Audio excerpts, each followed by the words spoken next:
So reffing for the first like 5 years was more, I don't want to say a hobby because I treated it seriously. Like anything I do that I care about, I'm going to obviously treat seriously. But it was kind of like I did it when I could, and it was fun. But around 2017, the guys at my school started going to other places, and they're like, you need to be with us because you're the best ref we work with. And it was kind of that vote of confidence where they're like, you should be out more places. And then 2017, 18 is when I really started like, okay, we can do this. We can maybe make a career out of this, or like, we can do some things here. And that's when it kind of ramped up from there. Oh no!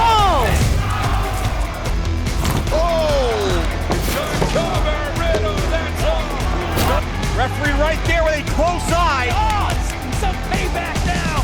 1, 2. Oh, he kicked out. Through the door, into the cover. Oh! There it is. Double. Oh, it's over. Referee's trying to step in here. That's 3. Adam Gault here, professional wrestling referee. I am the senior official for Game Changer Wrestling, and I also referee for New Japan Pro Wrestling and other various independent companies throughout the Delaware Valley and the country. My cousins were a big influence in like my wrestling fandom early on. They had the '93 Royal Rumble on VHS, so we watched that bad boy a lot.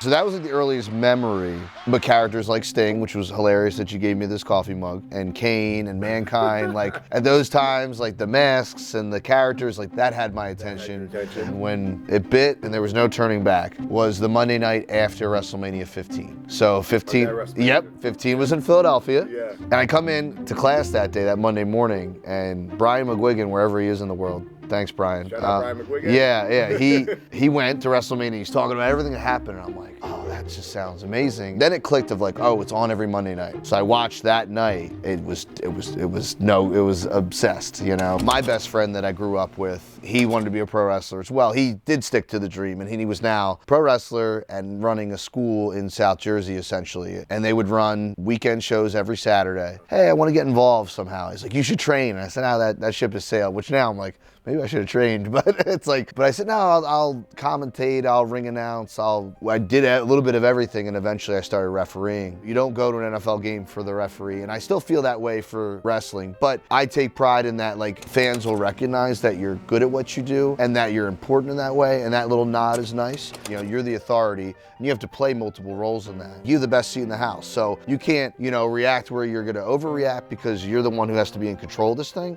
but you also have to understand, like, this is where it can end here. Like in a submission move, like, listen, you're in a lot of pain. I'm the one who can end it for you here. Like at the end of the day, it's all about telling the story, and you have to help tell that story. So whatever that story may be, as you're building the crescendo of a match, there's a lot of nuance to what the referee needs to do to help build that story. That's very layered, and that not everyone would recognize, but I think it's recognized on a surface level. That's a lot more important than maybe I thought about, even for some wrestlers too, as they're coming up.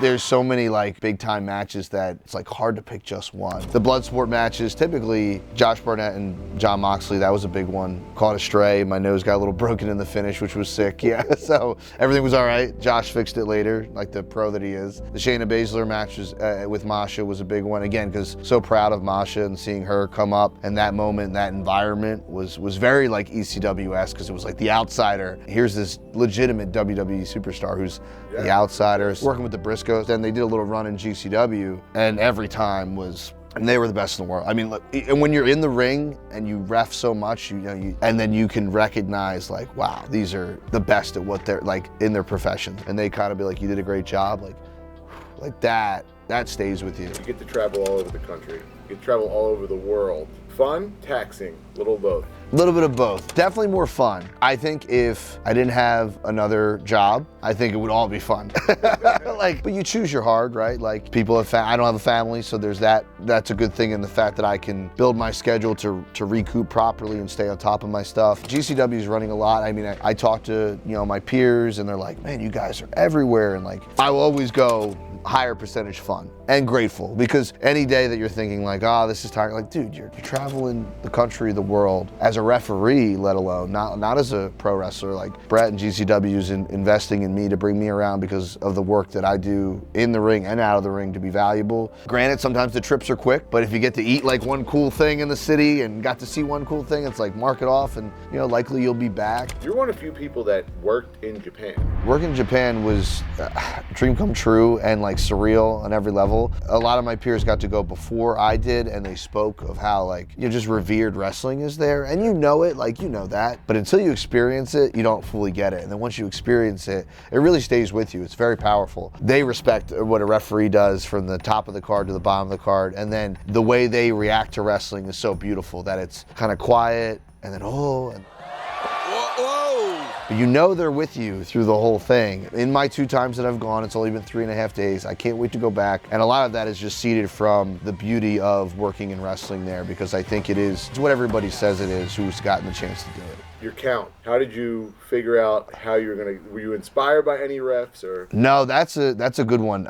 No, the windmill deal that people have told me is kind of unique. And thank God it doesn't hurt, like my shoulder, everything's okay right now, so knock on wood. So, no, I think I just came around to that naturally. And then for a while, people really complimented my cadence in that I was like very even and good in that, but I didn't hit the mat hard enough. So in these last couple of years, I'm proud that I've been able to improve that. And now I feel really good about my cadence and hitting the mat very hardly. Because I think at first it was nice, it was smooth, but it was like, you know, and they're like, now, yeah, you got to hit that mat hard. Shoulders down, shoulders down.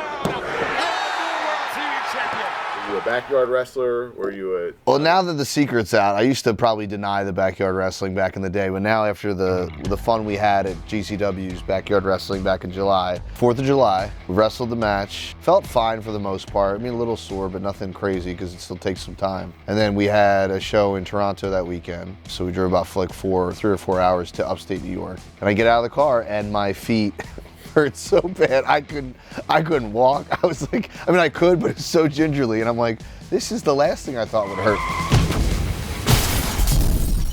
I feel like you either love pro wrestling or you don't. Like there's hardly an in between, and it's very hard to get people into it. I don't know. What are your thoughts on that? I would say that's true. I think you can get casual fans, but yeah, to truly embrace like pro wrestling, you either love it or you're like, I don't give that stuff the time of day. Yeah, and I definitely, it's a crazy thing. Like, some people just won't give it the time of day, you know.